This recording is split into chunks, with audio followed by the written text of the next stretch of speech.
اعوذ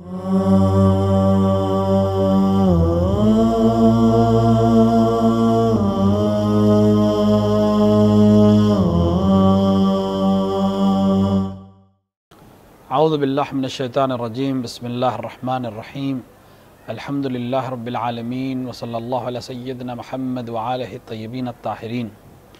ناظرین کرام، ہم اس وقت ایک خاص موضوع کے ساتھ آپ کی خدمت میں ہیں۔ واقعہ کربلا اور تحریک کربلا اور انقلاب کربلا میں یوں تو بہت سی شخصیات نے نمایاں کردار ادا کیا ہے، لیکن وہ شخصیت جو اس نہضت میں، اس تحریک میں، اس انقلاب میں سب سے زیادہ اہمیت رکھتی ہے، سب سے زیادہ متاثر کرتی ہے، امام حسین علیہ السلام کی ذات کے علاوہ وہ ذات حضرت ابوالفضل عباس علیہ السلام کی ذات ہے۔ حضرت عباس علیہ السلام کی عظمت، حضرت عباس علیہ السلام کی شجاعت، حضرت عباس علیہ السلام کی وفاداری، یہ تمام وہ موضوعات ہیں جس کے اوپر ہم بحث کرتے ہیں، گفتگو کرتے ہیں، اپنے آپ کو اس روش پر ڈالنا چاہتے ہیں، اپنے آپ کو اس نہضت کے ساتھ آگے لے جانا چاہتے ہیں۔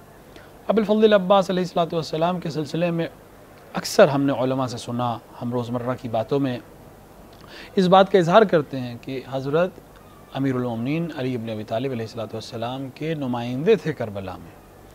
اسی عنوان سے ہم کچھ گفتگو آج آپ کے سامنے پیش کرنا چاہتے ہیں۔ اس میں کوئی شک نہیں ہے کہ کربلا میں تمام انبیاء کی نمائندگی اور رسول اکرم صلی اللہ علیہ وآلہ وسلم کی نمائندگی خود امام حسین علیہ السلام کر رہے تھے۔ امام حسین علیہ السلام کی زیارت میں اس بات کی طرف باقاعدہ اشارہ ہے کہ جب ہم کہتے ہیں سلام ہو آدم کے وارث پہ، سلام ہو نوح کے وارث پہ، سلام ہو ابراہیم کے وارث پہ، سلام ہو عیسیٰ کے وارث پہ علیہ السلام، اس سے یہ بات بالکل واضح ہو جاتی ہے کہ امام حسین تمام انبیاء کرام، تمام مرسلین کے وارث ہیں، اور واقع کربلا میں دیگر معصومین علیہ السلام کے ورثاء بھی موجود ہیں۔ لہٰذا امیر المومنین علیہ السلام نے بھی کربلا میں اپنی نمائندگی کا اہتمام کیا۔ لیکن سوال یہاں یہ ہے کہ آخر ابوالفضل عباس علیہ السلام امیر المؤمنین کے کس طرح کے یا کس فضیلت کے یا کس طرح کے نمائندے ہیں؟ شجاعت کے نمائندے، جنگ میں امام حسین کی مدد کرنے کے لیے ان کی نمائندے ہیں؟ تو یہ صرف اگر یہ بات ہم سامنے رکھیں تو اس سے امام حضرت عباس علیہ السلام کی شخصیت اس طرح سے سامنے نہیں آ پائے گی اگر ہم صرف اس نمائندگی کی بات کریں۔ اس میں کوئی شک نہیں ہے کہ امیر المؤمنین سے بڑا شجاع مرد پیدا نہیں ہوا۔ لا فتح الا علی کی سند امیر المؤمنین کے پاس ہے۔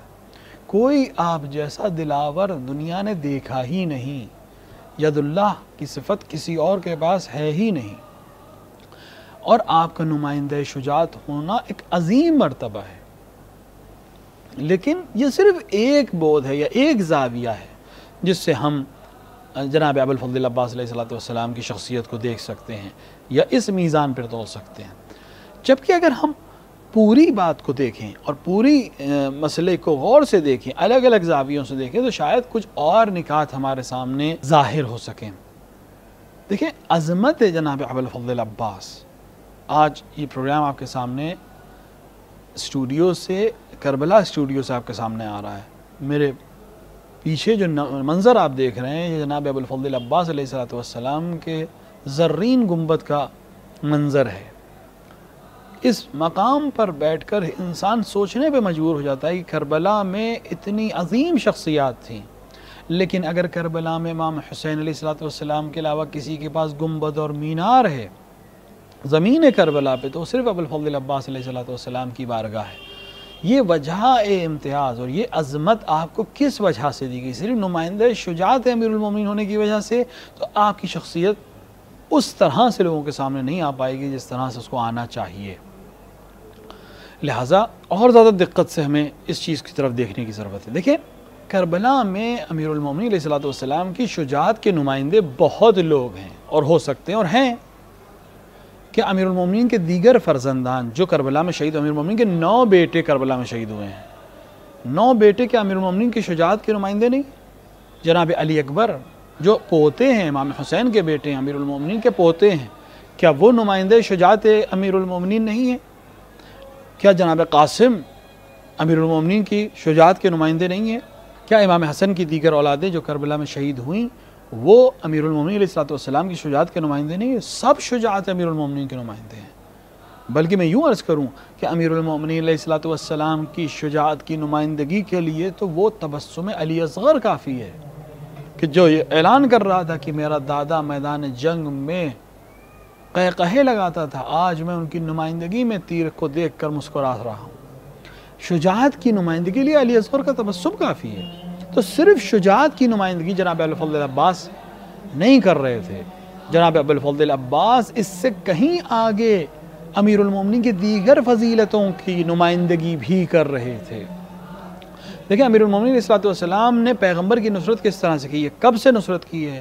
جس دن دعوت ذو العشیرہ میں نصرت پیغمبر کی بات پیغمبر نے رکھی، اس دن سے وعدہ کیا ہے 10 سال یا 11 سال کی عمر میں کہ میں آپ کی نصرت کروں گا، میں آپ کے دین کو پہنچانے میں آپ کی مدد کروں گا۔ تب سے لے کر پیغمبر اکرم صلی اللہ علیہ وآلہ وسلم کی شہادت تک اور بعد شہادت بھی دین کو بچانے کے لیے وہ صبر اور وہ سکوت آپ نے مسلسل جو فرمایا، وہ سب نصرت پیغمبر تھی، یہاں تک کہ خود مسجد کوفہ میں آپ کو ضربت لگی اور آپ اس کے 3 دن بعد شہید ہوئے۔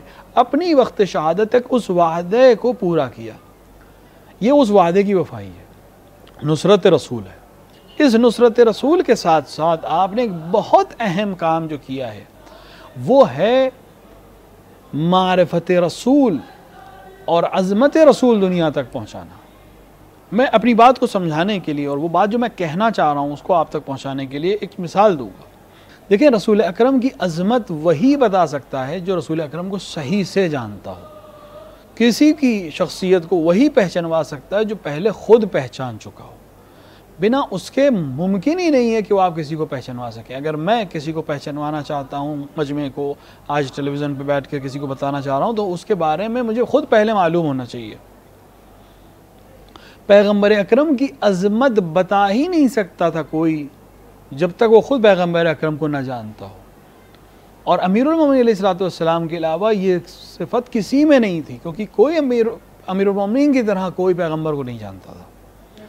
اب آپ دیکھیں پیغمبر اکرم کی معرفت کے نتیجے میں امیر المومنین کا عمل یہ ہے۔ امیر المومنین کون ہے؟ امیر المومنین وہ ہیں کہ جن کے خطبے پڑھ پڑھ کے لوگ خطیب ہو جاتے ہیں، عالم ہو جاتے ہیں، جن کے کلام زرین سے استفادہ کر کے انسان کا ذہن کھل جاتا ہے، جو باب مدینۃ العلم ہے۔ امیر المومنین کے کلمات تاریخ میں کتابوں میں مسلسل آپ کو ملیں گے، خطبات ایک مسلسل تعداد، ایک بڑی تعداد آپ کے پاس موجود ہے، جس کے اندر حکمت بھی ہے، جس کے اندر موعظہ بھی ہے، جس کے اندر اخلاق بھی ہے، جس کے اندر حکومت بھی ہے، جس کے اندر سیاست بھی ہے، تمام چیزیں ہیں۔ لیکن اس کے باوجود یہ تمام چیزیں جو میں کہنا چاہ رہا ہوں وہ یہ ہے، ان تمام چیزوں کے ہوتے ہوئے، ان تمام صفات کے ہوتے ہوئے بھی یہ تمام خطبے، یہ تمام حکمت آمیز کلمات یہ امیر المومنین نے کب کہے ہیں؟ یہ امیر المومنین نے بعد شہادت پیغمبر ارشاد فرمائے ہیں۔ کیوں؟ کیا امیر المومنین پاس علم نہیں تھا؟ کیا امیر المومنین پاس زبان نہیں تھی؟ کیا امیر المومنین پاس بلاغت نہیں تھی؟ تھی۔ جو پیغمبر کی آغوش میں تلاوت کر رہا تھا اس قرآن کی جو ابھی ظاہری طور پر نازل بھی نہیں ہوا تھا، اس کے پاس علم کی کمی نہیں تھی، اس کے پاس بلاغت کی کمی نہیں تھی، اس کے پاس حکمت کی کمی نہیں تھی، لیکن احترام پیغمبر کا تقاضا یہ تھا کہ جب تک پیغمبر بول رہے ہیں، جب تک پیغمبر بزم میں موجود ہیں، جب تک پیغمبر اس دنیا میں موجود ہیں، تب تک میں خاموش رہوں بعنوان احترام پیغمبر۔ اس احترام کا نتیجہ یہ ہے کہ امیر المومنین خاموش ہیں، کہ عظمت پیغمبر دنیا کے سامنے پہنچا۔ یہ ہمارے لیے بھی سبق ہے کہ اگر ایک بزم میں ایک عالم بیٹھا ہوا ہے اور کسی نے سوال کیا ہے تو ہم اپنے علم کا اظہار نہ کریں جب تک وہ عالم سامنے موجود ہے، بزرگ ہمارا سامنے موجود ہے۔ جب وہ موجود ہے وہ جواب دے یا نہ دے، اگر وہ خاموش ہے تو کوئی مصلحت ہوگی، تو اس کی سامنے اس کی بزرگی کا احترام کا طریقہ یہ کہ آپ خاموش رہیے. وہ حکم دے، وہ اجازت دے، ایک الگ بحث ہے. امیر المومنین ہمیں سبق دے رہے ہیں کہ پیغمبر کے وجود کے سامنے میں علی خاموش رہتا ہوں. جب پیغمبر اس دنیا سے چلے گئے، اب میں نمائندہ پیغمبر ہوں، میں وسیع پیغمبر ہوں، ولی خدا ہوں، اب میں لوگوں کی ہدایت کے لیے اپنی زبان کھولوں گا، لیکن جب تک پیغمبر ہیں میں نہیں بولوں گا. اظہار علم پیغمبر کے سامنے امیر المومنین کو خلاف ادب لگتا تھا. امیر المومنین علیہ السلام پیغمبر کی معرفت کرا رہے ہیں کہ حکم معرفت پیغمبر یہ ہے کہ خاموش رہا جائے پیغمبر کی بزم میں. یہ ادب کون سکھا سکتا ہے سوائے امیر المومنین کے؟ کوئی بتا ہی نہیں سکتا تھا. امیر المومنین نے کر کے دکھایا. کہ آپ سوچیں کس طرح ہم امیر المومنین کے دیگر اصحاب کے ساتھ مقایسہ کرتے ہیں. اصحاب کو خداوند عالم آیات کے ذریعے سکھا رہا ہے کہ کیسے کھڑے ہو، کیسے بیٹھو، کیسے بات کرو، کیسے پکارو، کیسے پیغمبر کو آواز دو. ایک طرف یہ حال ہے، دوسری طرف امیر المومنین ہے کہ پیغمبر کے سامنے خاموش ہیں، ادب، بول نہیں رہے. پیغمبر کچھ پوچھتے ہیں تو جواب دیتے ہیں. یہ ہے پیغمبر اکرم کی معرفت امیر المومنین کی نظر میں، اور جو دنیا تک بتا رہے ہیں. امیر المؤمنین علیہ السلام اپنا نمائندہ بنا رہے ہیں کسی کو، صرف شجاعت میں نہیں، صرف دلیری میں نہیں، اطاعت میں، معرفت میں. کون پہچانوا سکتا تھا امام حسین کو؟ وہ حسین جو پیغمبر کا نمائندہ ہے اس کو پہچانوا سکتا تھا وہ جو علی کا نمائندہ ہو. لہذا ایسا بیٹا چاہیے جو اسی طرح مدد کرے حسین کی جیسے میں رسول اللہ کی مدد کرتا تھا، جس کے نتیجے میں باب الحوائج ابو الفضل العباس علیہ السلام کی ذات اقدس اس دنیا میں آتی ہے، جو معرفت حسین سے سرشار ہے، جو اس طرح معرفت حسین رکھتی ہے جس طرح رسول اکرم کی معرفت امیر المومنین کے پاس ہے. جس طرح علی خاموش رہتے ہیں اس طرح میں خاموش رہوں گا حسین کے سامنے. آپ واقعہ کربلا کو اٹھا کے پڑھیے، آپ کو 28 رجب جہاں سے امام حسین نکل رہے ہیں مدینے سے لے کر عصر عاشور شہادت تک آپ کو بہت لوگ مل جائیں گے جو حسین کو رائے دے رہے ہیں، جو حسین کو مشورہ دے رہے ہیں، جو حسین سے سوال کر رہے ہیں، جو حسین سے پر اشکال کر رہے ہیں. لیکن ایک ذات خاموش ملے گی، ابو الفضل العباس. کہیں سوال نہیں ہے، کہیں رائے نہیں، کہیں مشورہ نہیں. کیوں؟ کیونکہ میں نمائندے معرفت علی ہوں. حق معرفت یہ کہ اپنے امام کے سامنے خاموش رہا جائے، جو امام کہیں وہ کیا جائے، جو امام سوچیں وہ کیا جائے، جو امام نیت کریں وہ کیا جائے.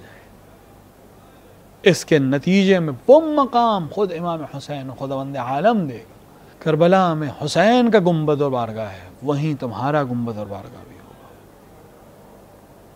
جہاں سارے شہداء حرم امام حسین میں دفن ہیں، حبیب اللہ زاہد کو زری الگ ملی ہے، باقی تمام شہداء الگ دفن ہیں، یا کربلا کے دیگر مقامات پر دفن ہیں. لیکن حضرت ابو الفضل العباس کو الگ روضہ دیا گیا، الگ جگہ دی گئی تاکہ عظمت آپ کی حاصل ہو، دنیا کو آپ کے سامنے ظاہر ہو سکے عظمت. نتیجہ معرفت امام یہ ہوا ہے کہ اب تمہاری معرفت ہم دنیا کو کروائیں گے. تم باب الحسین بنو گے، تم باب المراد بنو گے، تمہارے در سے دنیا حاجتیں مانگے گی، تمہارے دروازے پہ آ کے لوگ اپنی خوشی طلب کریں گے، اپنے دکھوں کو پیش کریں گے اور تم سے حاجات مانگیں گے.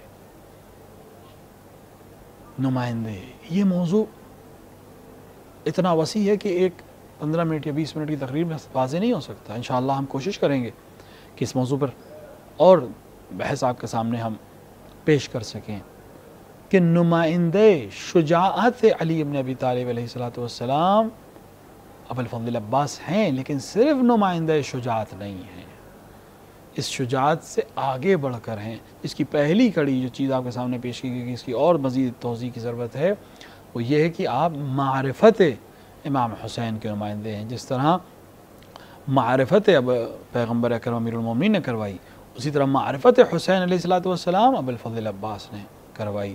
انشاءاللہ اس سلسلے میں ہم مزید گفتگو اگلی قسط میں کریں گے.